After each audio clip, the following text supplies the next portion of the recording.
అస్సలు కలిగించదు. మీరు ఒక విధంగా ఉంటే మీ మానసిక పరిస్థితి కానీ, అంతర్ముఖ పరిస్థితి కానీ అసలు ఎప్పుడూ ఒత్తిడి కలగదు. భౌతికంగా అలిసిపోవచ్చు, కానీ మానసికంగా ఎప్పుడూ అలా జరగదు.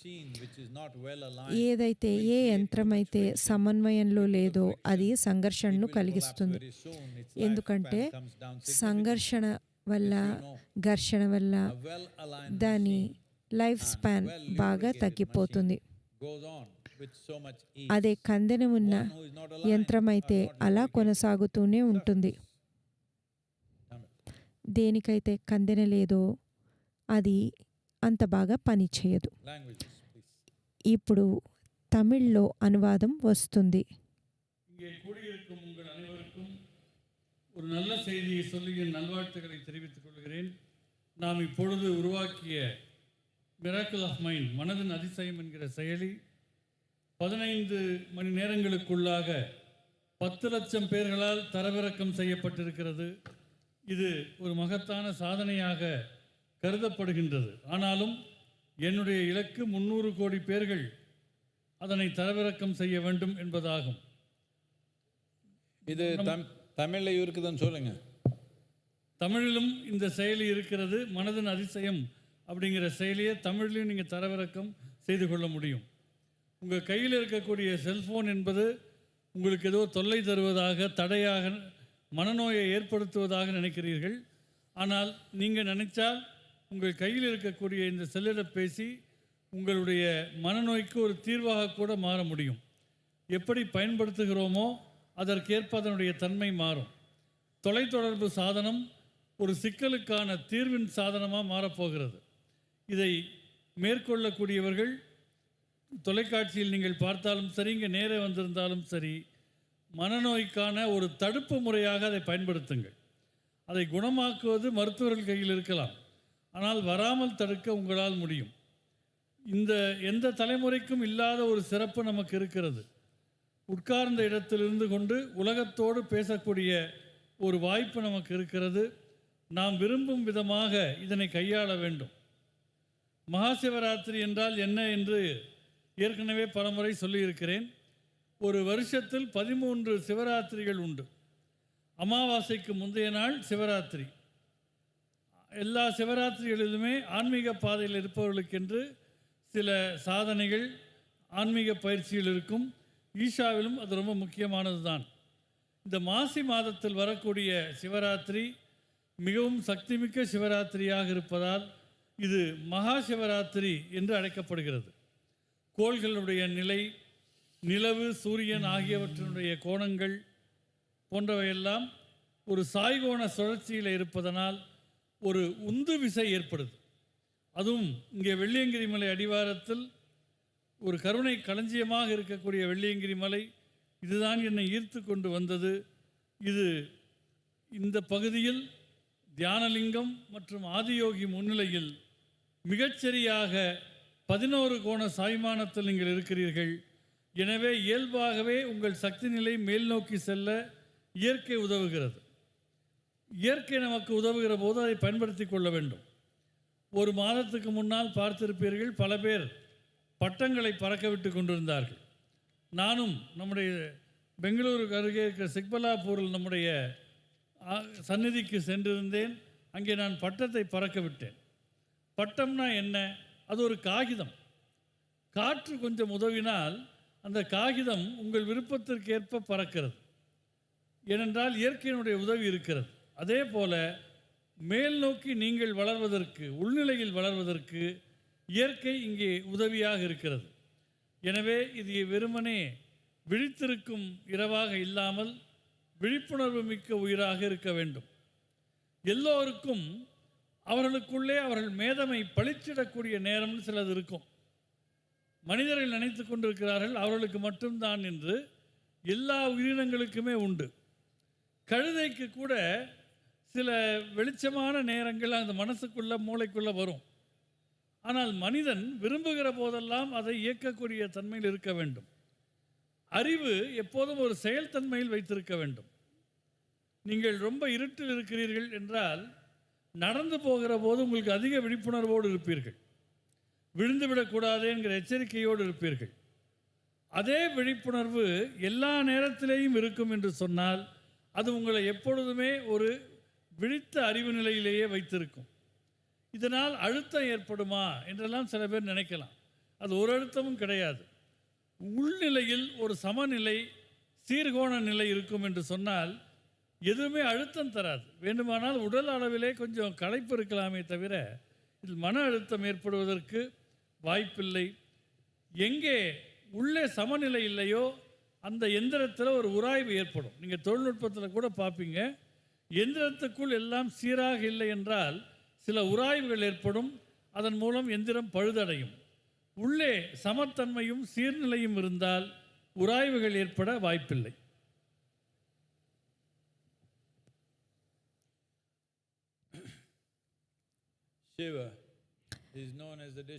శివ మనకు శివుడు లయకారుడు అని కూడా తెలుసు. ఆయన మిమ్మల్ని కాదు లయం చేసేది, మీ జీవితాన్ని కట్టిపడేసే పరిమితులను లయం చేస్తాడు. ఈరోజు మీ పరిమితులను మీరు లయం చేసుకోవచ్చు. మనకి ఎన్నో పరిమితులు ఉన్నాయి అని చూస్తే మనం దాని గురించి ఎన్నో విధాలుగా చెప్పుకోవచ్చు. కానీ ప్రాథమికంగా చూస్తే మనిషిని నిజంగా కట్టిపడేసేవి, ఒక పరిమితులు విధించేవి రెండు విషయాలు. జీవితంలో చాలా వరకు ఆ రెండిటి వల్లే మనం ప్లాన్ చేసుకుంటాం. ఒకటి ఆహారం, రెండోది నిద్ర. మనం మానవ సమాజాలను చూస్తే ఎక్కడైతే ఆహారం, నిద్ర దొరుకుతాయో వాటి చుట్టూరా ఉంటాయి. ఈ రోజున మీరు నిద్ర అనే పరిమితిని మీరు అధిగమించాలి. Is this the day? I am not denying you food, just sleep.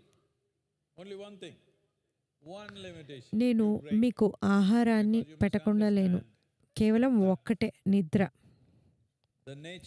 ఎందుకంటే మీరు అర్థం చేసుకోవాల్సింది ఏంటంటే మన జీవితాల యొక్క స్వభావం, వాటి పర్యవసానం, ఇవన్నీ మనం ఎంత ఎరుకతో ఉన్నాము అన్న దాని మీద ఆధారపడి ఉంటాయి. లేదా మనం ఎంత ఎరుక లేకుండా పనులు చేస్తున్నామో దాని మీద ఆధారపడి ఉంటాయి. మీరు స్పృహతో ఉంటే మీ మనస్సులో ఎలాంటి ఆలోచనలు వస్తున్నాయి, ఎలాంటి మనోభావాలు కలుగుతున్నాయి, ఇవన్నీ మీకు ఎరుకతో జరుగుతూ ఉండుంటే మీరు ఎంతో అద్భుతమైన మనిషిగా ఉంటారు. మీరెప్పుడు నేను ఒక గొప్ప అద్భుతమైన మనిషిని కలవాలని అనుకోకండి. మీరే అలాంటి గొప్ప అద్భుతమైన మనిషి కావాలి. మీరు చైతన్యంతో ఉండాలి. చైతన్యంతో ఉండడం అంటే మన నిర్బంధాలను పక్కన పెట్టేయడం.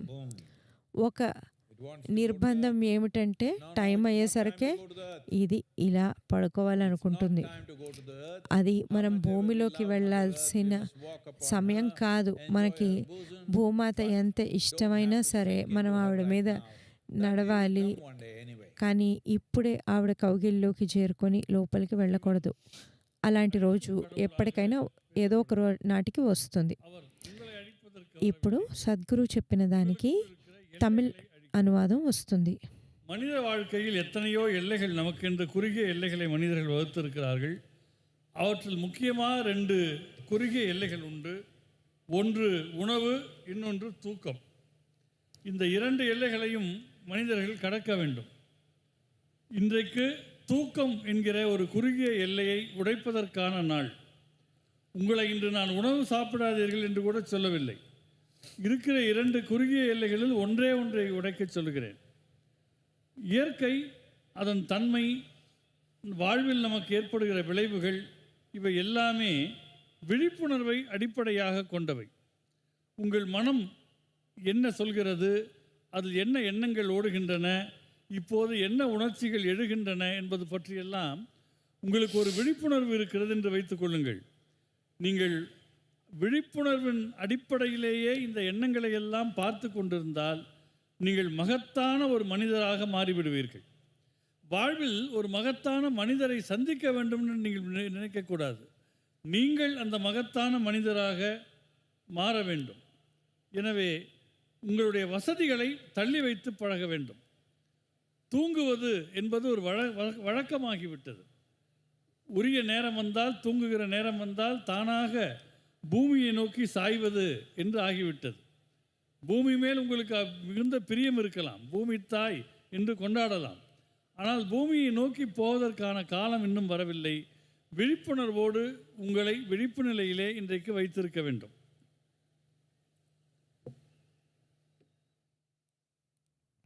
எங்கே தமிழ் ஆள் எல்லாமே தூக்கம், அவ்வளோதானே?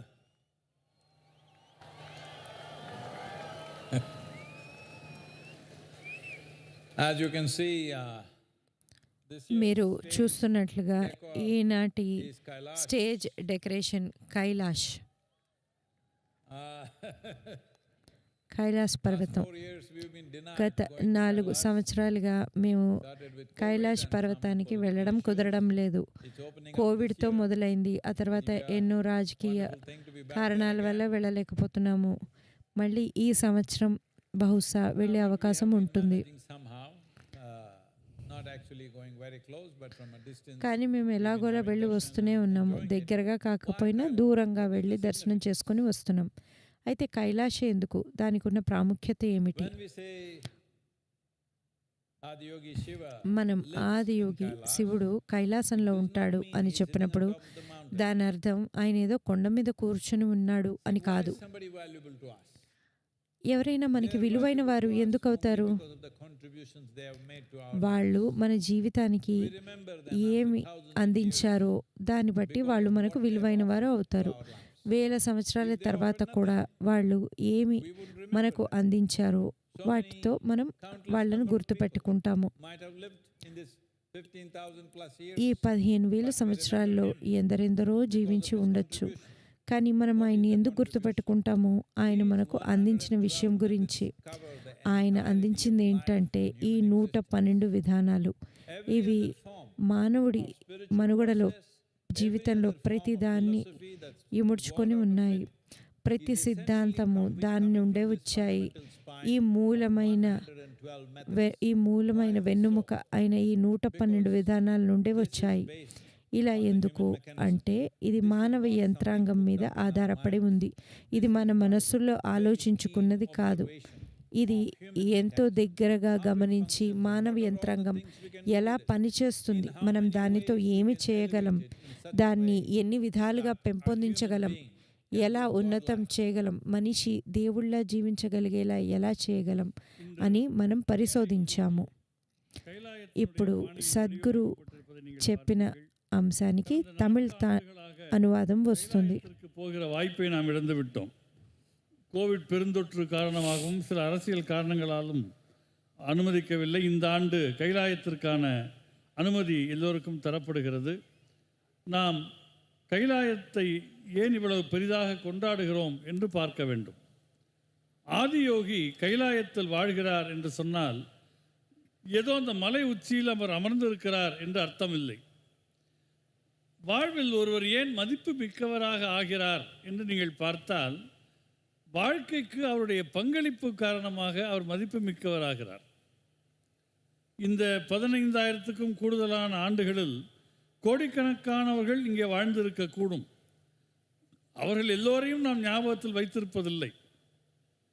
ஆனால் ஆதியோகி நம்முடைய நினைவில் இருக்கிறார் என்றால் அவர் வழங்கிய இந்த 112 யோக முறைகள் வாழ்வின் எல்லா அம்சங்களையும் தனக்குள் உள்ளடக்கியவையாக இருக்கின்றன.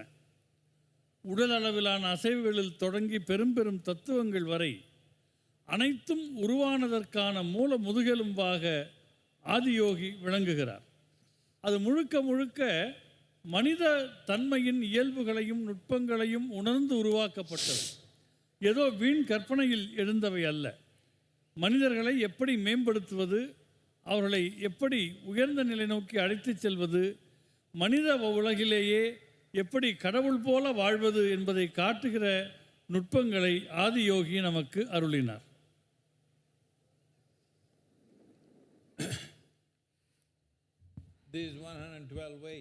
ఈ 112 విధానాలు were being expounded ఇవి to the seven sages సప్త ఋషులకు or those celebrated sages today that we refer to as Eenadu Saptarishi. మనం సప్త ఋషులుగా అనే ఈ And Devi Parvati ఋషులకు was a witness అందించబడ్డాయి. to all this, ఇవన్నీ దేవి పార్వతి observing that సాక్షిగా చూస్తూ ఉంది. ఆయన ఈ ప్రబోధించడాన్ని చూసింది. ఆవిడ ఒక ప్రశ్న only వేసింది. 112 ways. 112 విధానాలు మాత్రమే ఎందుకు, ఇంకా ఎక్కువ విధానాలు ఉండే ఉంటాయి She's అంది. a woman, she likes variety. ఆవిడ ఒక స్త్రీ కదా, ఆవిడకి వెరైటీలు అంటే ఇష్టం. So she పైగా can say what she wants. ఆవిడ ఆయన భార్య, ఆవిడకి ఏం చెప్పాలనుకుంటే అది చెప్పగలదు. అవునా లేడీస్ అంతేనా? What? But Shiva was in an intense mode. కానీ శివుడు ఒక తీక్ష్ణమైన స్థితిలో ఉన్నాడు.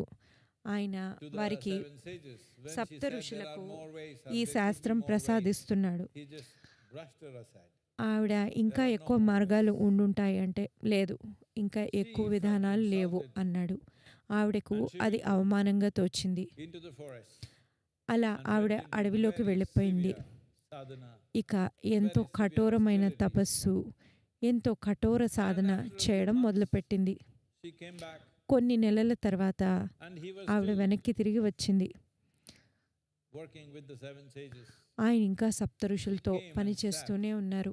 Not next to him, being his ఆవిడ wife, she could వచ్చి sit there, ఆయన పక్కన but she కూర్చోలేదు. sat one step ఆయన below భార్య కావడం వల్ల ఆవిడ వచ్చి ఆయన to పక్కన indicate to కూర్చోవచ్చు. him that she is కానీ fair. ఆవిడ వచ్చి ఆయన course కంటే she ఒక doesn't మెట్టు want the కింద seven guys to కూర్చుంది. know that. ఎందుకంటే So she ఆవిడ didn't say anything. She sat there. సఫలం అవ్వలేదు And అని he ఆయనకి knows. తెలియజేయడానికి. కానీ ఈ And then- సప్తఋషులకి తెలియడం ఇష్టం లేదు.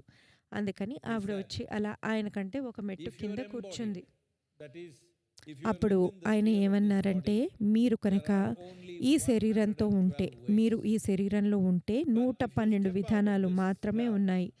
కానీ If you are not మీరు stuck ఈ in your physical form, if you step భౌతిక out, దేహంలో లేకపోతే, మీరు అందులో నుంచి బయటికి there వస్తే, are as many doors అప్పుడు of existence ఈ as there సృష్టిలో are atoms in the ఎన్ని ద్వారాలు ఉన్నాయంటే, ఈ సృష్టిలో ఎన్ని అణువులు ఉన్నాయో అన్ని ద్వారాలు ఉన్నాయి. అంటే కొన్ని వేల లక్షల కోట్లు అన్నమాట. ఇది కైలాష్ పర్వతం దగ్గర ఎక్కడో ఈ not just సంఘటన జరిగింది. కైలాస్ పర్వతం, మీరు అది పవిత్రం అని నమ్ముతారు కాబట్టి అది పవిత్రమైంది కాదు. అది ఎంతో జ్ఞానం కలిగి ఉన్నది. మీరు తగిన సాధన చేసుకొని గ్రహణశీలతతో వెళ్తే a space can create for you. ఎంతో Not a teaching, not a అద్భుతమైన message, just the space. అవకాశాలు అది కల్పిస్తుంది.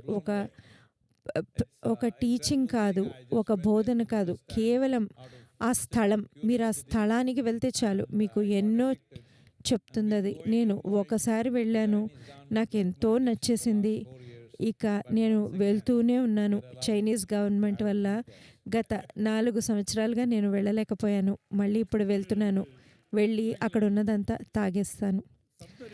ఇప్పుడు సద్గురు చెప్పిన దానికి తమిళ అనువాదం వస్తుంది. வழங்கி கொண்டிருந்தார். அருகில் அவருடைய துணைவி தேவி பார்வதி ஒரு சாட்சியாக அமர்ந்திருந்தார்.